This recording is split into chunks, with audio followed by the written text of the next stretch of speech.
di podcast Bilik Mandiri, di mana di episode kali ini kita bakal membahas topik yang mungkin bakal sangat dekat dengan kehidupan mahasiswa saat ini, yaitu adalah quarter life crisis versi mahasiswa. Nah, pernah nggak sih kalian itu merasa bingung tentang masa depan kalian? Atau mungkin kalian merasa tertinggal dari teman-teman yang terlihat sudah memiliki banyak sekali pencapaian di masa saat ini? Atau mungkin kalian merasa khawatir apakah jurusan, organisasi, ataupun keputusan yang kita ambil ini sudah benar? Nah, kalau pernah, tenang aja karena kalian nggak sendirian. Dimana kali ini kita akan membahas fenomena tersebut bersama dengan narasumber kita, yang mana tentunya memiliki pengalaman dan juga pandangan menarik mengenai quarter life crisis di kalangan mahasiswa. Kita sapa narasumber kita kali ini. Halo Kak Desi. Sebelumnya gimana nih kabar Kak Desi kali ini? Baik, sangat baik sih. Sangat baik. Iya. Gimana perjalanannya ke sini Kak? Aman karena hari libur jadi wah enak banget jalannya. Habis ini ada kesibukan katanya ya? Iya, tapi ada. Hari ini aman kan ya? Aman. Oke, sebelum kita masuk lebih jauh lagi, mungkin kakak bisa ceritakan terlebih dahulu menurut pandangan kakak sebagai mahasiswa berprestasi nih, gimana sih yang dimaksud dengan quarter life crisis? Oke. Jadi menurut aku pribadi ya, quarter life crisis itu adalah suatu kondisi di mana kita menyadari sepenuhnya tentang apa tujuan hidup kita, itu yang pertama. Kemudian kita merasa suatu ketika kita merasa bahwa kita jauh tertinggal dari teman-teman, kemudian bingung nih mau ngapain ke depannya, kayak ngerasa mempertanyakan diri sendiri apakah jalan yang udah kita ambil nih udah bener nggak sih, atau kita salah langkah, atau emang ini yang kita pengen gitu sih quarter life crisis menurut aku. Karena emang aku pribadi sih udah ngalamin ya quarter life crisis ini, jadi kayak wah itu kayak menghancurkan mood banget sih, kayak bingung mau ngapain, intinya kayak wah. Jadi kalau menurut dari pandangannya kakak, berarti fenomena ini tuh sebenarnya cukup umum dialami oleh banyak mahasiswa ya. Jadi kalau menurut kakak itu tuh sebenarnya kenapa sih bisa fenomena ini tuh bisa terjadi di kalangan mahasiswa, bahkan ini tuh menjadi fase yang bahkan cukup sering dialami oleh mahasiswa tersebut. Kira-kira kalau menurut kakak gimana? Kalau menurut aku pribadi ya, dari pengalaman ya, quarter life crisis itu terjadi ketika kita merasa nggak yakin dengan diri kita sendiri, dengan jalan yang kita pilih. Jadi mulai mempertanyakan hal-hal yang sudah kita lalui, padahal yang sudah kita lalui itu baik-baik aja. Tapi kita tetap merasa bahwa kita tuh nggak cukup di sini gitu. Itu quarter life crisis versi aku sih. Jadi sebenarnya itu tuh juga bagian dari introspeksi diri ya sih Kak. Kalau gitu kira-kira ada nggak ya tanda-tanda tertentu di mana seseorang itu menunjukkan bahwa dia sedang mengalami quarter life crisis? Oke, kalau misalnya tanda-tanda yang aku alami lagi nih ya, yang aku alami lagi nggak bisa fokus sama satu hal. Kayak misalnya aku udah ngerjain A, terus tiba-tiba ada tawaran B nih, aku kayaknya mau deh yang B gitu. Tapi aku juga mau yang A, jadi kayak aku bingung. Maksudnya di fase quarter life crisis itu lebih rentan bingung terhadap apa hal yang kita inginkan, dan juga ujung-ujungnya bakal burn out sih menurut aku. Jadi kalau menurut kakak berarti tanda-tandanya itu kita bakal burn out, kita merasa cemas, bingung gitu ya. Jadi kalau misalnya dari pengalamannya kakak dan pengamatan nih, kita bicaranya pengalaman aja ya, yang kakak alamin. Biasanya kapan sih mahasiswa itu tuh bisa mulai merasakan atau mengalami di fase tersebut? Menurut aku sih ketika kita udah menyadari ya tujuan kita kuliah, apa yang mau kita capai habis kuliah. Karena kan ketika kita ngeliat teman-teman kita udah berhasil nih, sedangkan kita tuh belum, sedangkan tujuan kita tuh targetnya sama kayak mereka, kita belum sampai di fase itu, terus ya ngerasa lah minder, terus kayak bingung apa sih yang harus dilakuin selanjutnya, cemas juga ada, overthinking, bisa nggak sih kita kayak mereka gitu ketika kita udah menyadari siapa tujuan kita.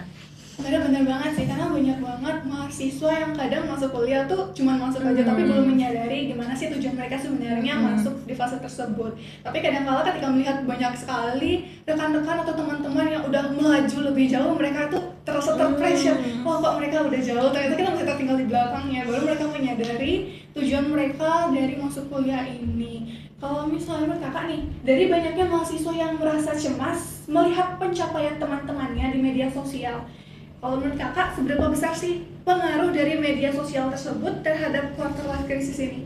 Berpengaruh besar banget sih, karena besar banget ya? aku biasanya waktu kemarin semester 4 tuh kan ngerasa quarter life crisis itu karena ngelihat teman-teman di sosmed jauh-jauh banget, kayak oh my god, aku merasa tertinggal. Berpengaruh banget sih media sosial itu. Karena emang biasanya orang-orang itu tuh kayak menyampaikan semuanya tuh di media sosial ya, jadi kita tuh tahu gimana tuh pribadinya itu dari media sosial itu semuanya tergambar ya sih. Iya. Jadi kita kayak aduh tertinggal banget nih, Bener gitu kayak masih nge-stuck di sini-sini aja. Kalau gitu selain media sosial, kira-kira menurut kakak apa aja sih faktor yang sering biasanya jadi pemicu dari terjadinya fase ini, Kak? Yang pertama sih di lingkungan sekitar sih yang berpengaruh sangat besar, karena kan kadang emang ada sih orang-orang yang nggak pernah upload sosmed tapi aslinya tuh wah dia udah lebih daripada kita. Terus yang kedua tuh adalah dari kegagalan sih, kadang kegagalan yang aku alami tuh memicu kayak overthinking aja dan lebih ke fase bingung apakah aku harus lanjut apa enggak nih ke depannya, karena kegagalan itu kan lumayan bikin down ya dan terpressure gitu ya, jadi kayak agak ragu sedikit untuk melangkah ke depannya gitu. Tapi tentu aja kita dari kegagalan kita bisa belajar lebih baik lagi dong tentunya, karena kegagalan itu tuh adalah keberhasilan yang tertunda. Iya, benar banget. Selain itu ada juga nih Kak, mahasiswa yang biasanya tuh takut kalau misalnya ketika mereka udah masuk di jurusan itu tapi mereka tuh salah memilih jurusan, takut salah jurusan atau takut karirnya itu ternyata nggak sesuai dengan harapan. Gimana pandangan kakak mengenai hal tersebut kira-kira? Kalau salah jurusan sih itu tergantung pribadi ya, karena kan setiap kita buat keputusan tuh harus kita pertanggungjawabkan ya.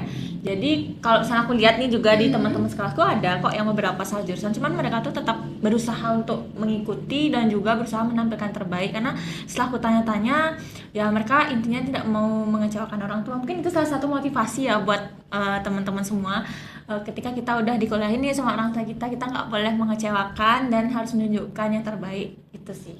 Benar banget, tapi sebenarnya sebelum kita memilih suatu pilihan tentunya kita tuh harus berpikir secara matang-matang apakah pilihan tersebut juga sudah sesuai dengan kelebihan kekurangan kita, karena tentunya apa pilihan kita di saat ini tentunya akan mempengaruhi masa depan kita di kemudian hari. Nah, selain itu menurut kakak nih, tadi kan kakak bilang selain faktor dari media sosial, lingkungan itu juga sangat berpengaruh. Menurut kakak, apakah tekanan yang ada dari adanya lingkungan keluarga ataupun lingkungan itu juga berpengaruh juga nih? Atau bagaimana Kak?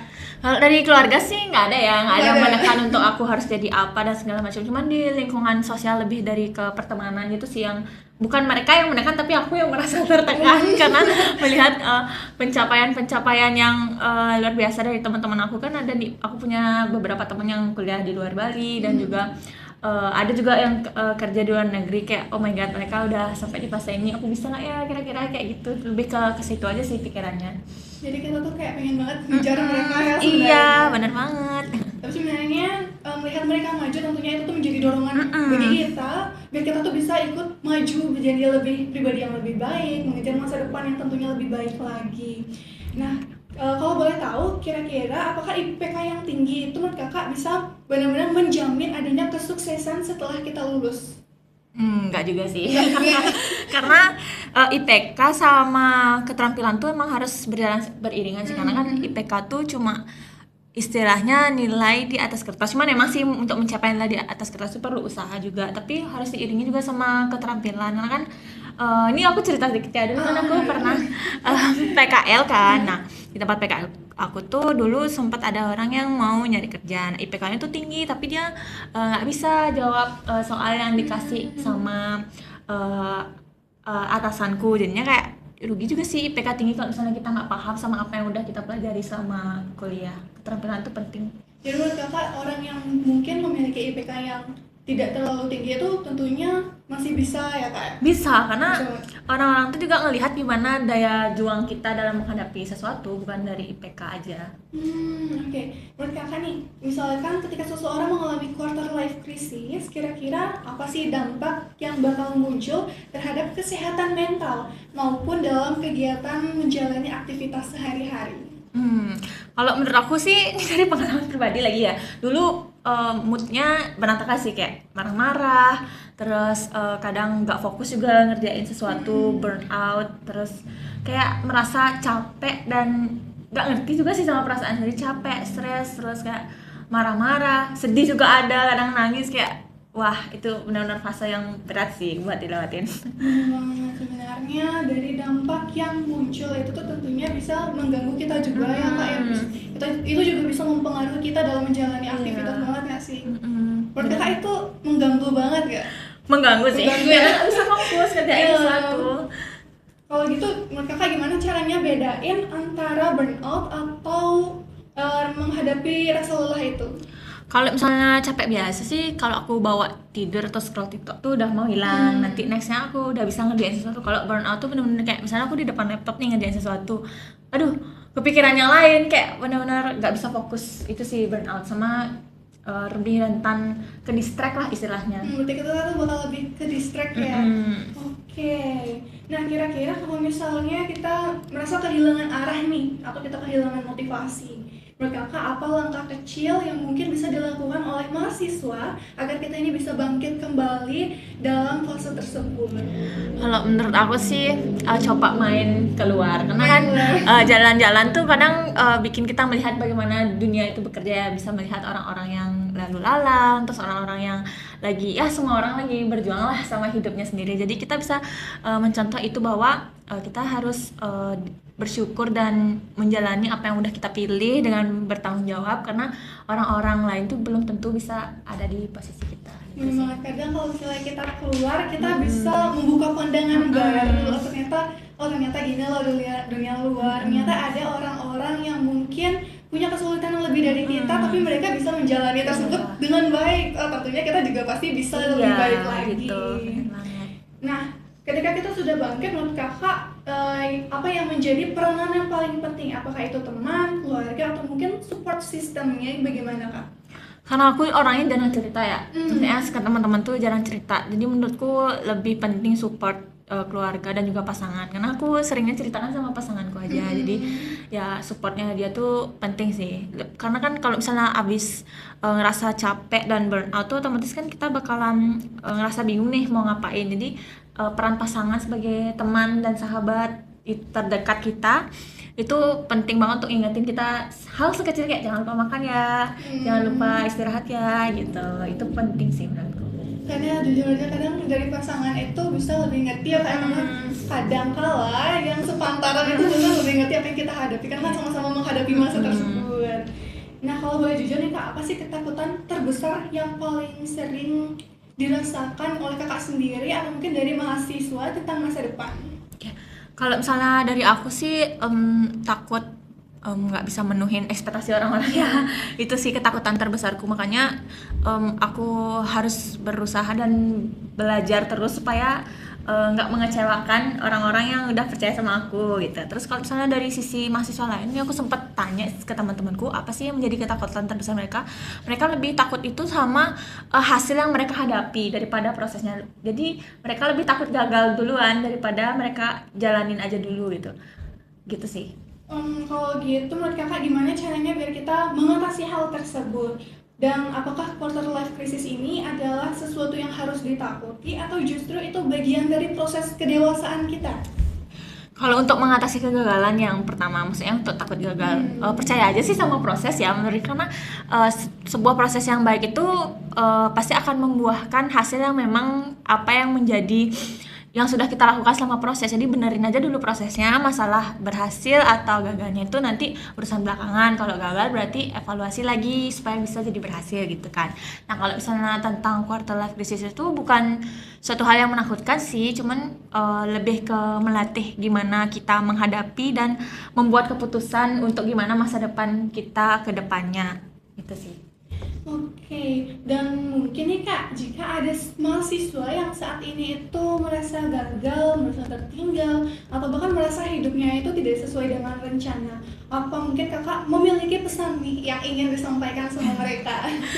Oke, karena aku suka Hindia ya, jadi aku selalu ingat satu lagu dari Hindia nih, kalau hidup itu bukan untuk saling mendahului. Jadi bagaimanapun orang-orang ya, kita hidup aja sesuai dengan gimana alur yang kita inginkan. Nggak usah ikut-ikut orang, karena yang tahu kemampuan dan kapasitas kita di dalam menghadapi sesuatu hal itu kan cuma diri kita sendiri. Jadi kita harus fokus aja sama proses kita sendiri. Masalah hasilnya nanti ya udah belakangan aja, seperti aku bilang tadi. Kalau misalnya gagal ya udah ulangin lagi, perbaiki lagi sampai berhasil gitu. hidup bukan untuk saling mendahului guys. Benar banget, karena dari proses itu kita belajar untuk menyusun sesuatu menjadi lebih baik lagi. Dan kegagalan itu tentunya bukan sesuatu yang seharusnya bisa kita sesali, tapi dari sana itu kita belajar dari kesalahan untuk menjadi lebih baik lagi ya Kak ya. Oke, sebelumnya Kak makasih banget atas waktu yang udah Kakak bagikan hari ini, dan mana dari perbincangan kita kali ini kita bisa simpulkan bahwasanya quarter life crisis ini adalah fase yang cukup wajar atau mungkin cukup umum dialami oleh banyak mahasiswa, dimana yang terpenting bukanlah bagaimana kita menghindarinya, tetapi juga bagaimana kita mempelajari diri sendiri, mengelola tekanan, dan juga terus melangkah meskipun kita secara perlahan. Dimana untuk teman-teman yang sedang berada di dalam fase tersebut, ingatlah bahwa setiap orang memiliki waktunya masing-masing. Tidak perlu membandingkan perjalanan hidup kita dengan orang lain. Saya Ari bersama narasumber kita Kak Desi. Sampai jumpa di podcast berikutnya. Terima kasih dan selamat beraktivitas.